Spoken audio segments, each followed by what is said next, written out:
Search around any college campus and you're likely to find students with their pets. Wagging tails and curious noses are easy to spot in college towns. But for some cats and dogs, the happy times of student owners don't always last, according to a local veterinarian. And sadly, is that when they leave to go home, say for the summer, they haven't thought about what's going to happen to that pet at that point, and perhaps their mom or dad or their apartment that they get out of town won't allow the pets to be there, and then they are abandoned. Students living in pet-free locations also add to the drop-off equation. When pets are found where they are not allowed, students are faced with the challenge of relocating their pets or dropping them back off at the shelter. Dr. Hansen also says students don't realize how much it costs to keep pets. Suddenly they have no money for the vaccines, and then when those dogs get sick, get infectious diseases that could be prevented from vaccinations, unfortunately they don't have the money to then pay for the treatment. Students should also check with roommates before committing to an animal. No matter how cute or cuddly, the first dispute over a chewed shoe can end badly for a puppy. Shelters also see returned animals when students realize that they don't have the time to care for their new pets. Walking, grooming, and training all add to students' already full schedules. At the Pulaski County Shelter, just 10 miles from Radford University, preventative measures are taken to lower return rates. We have to have a parent's contact information and clear it with their parents first.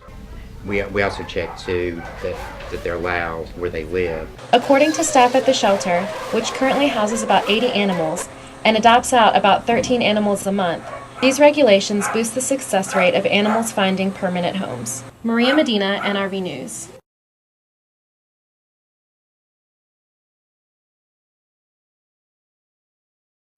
On Thursday, the 17th of February, 2011, the Radford University chapter of the Delta Sigma Beta hosted a Black History open mic session at the Gilbert Student Center auditorium. They told us we were free from the other side of our steel bond.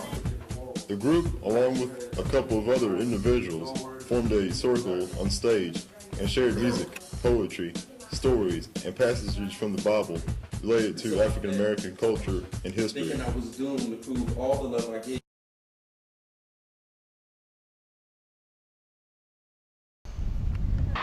Here at Radford University, there are many talented athletes who compete at the Division I level in the fall, practicing and working hard to win. One of these sports that isn't offered anywhere else in the Big South is women's field hockey. When it comes to this sport, senior Becca Devlin has a more interesting story than most. She began to play field hockey in the 7th grade when she was 12 years old.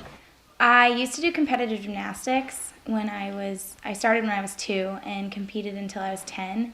And it was kind of the only thing that I was able to do. It was really, really strenuous and very time-consuming and very competitive and hard on my body. And my parents just thought that it was a little too much, and I wasn't getting to experience a childhood really. So my parents suggested trying to look into team sports. And my mom had played field hockey in high school. Not only has Becca spent the past 4 years representing Radford, but she's also represented the United States in a competition known as the Maccabee Games, which is held every 4 years. In this competition, she scored a goal and won a silver medal. We were able to meet athletes from all over the world, different countries, and all athletes of my heritage, which is Judaism, which was pretty cool. Becca, as well as her teammates, have to wake up and run in the morning, and then I practice for about 2.5 hours every late afternoon. This gives them a very busy schedule during the regular season.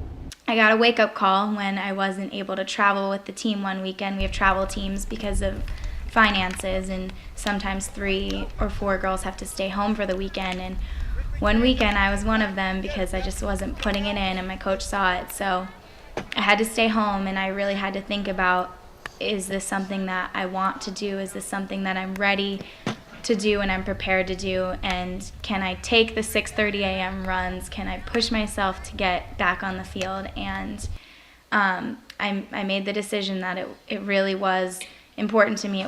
Becca has spent the past 4 years working hard under the direction of Coach Jeff Woods. Yeah, Becca's been a leader for the team. She's been involved with the Student Athlete Advisory Council, the SAC group, and she's also been a captain for the last couple of years too. So she's one of the leaders and has been on the team, and so she's been respected and chosen captain by the team. Becca, off the field, is a communications major and plans to graduate in spring 2011. Peter Mason, NRB News.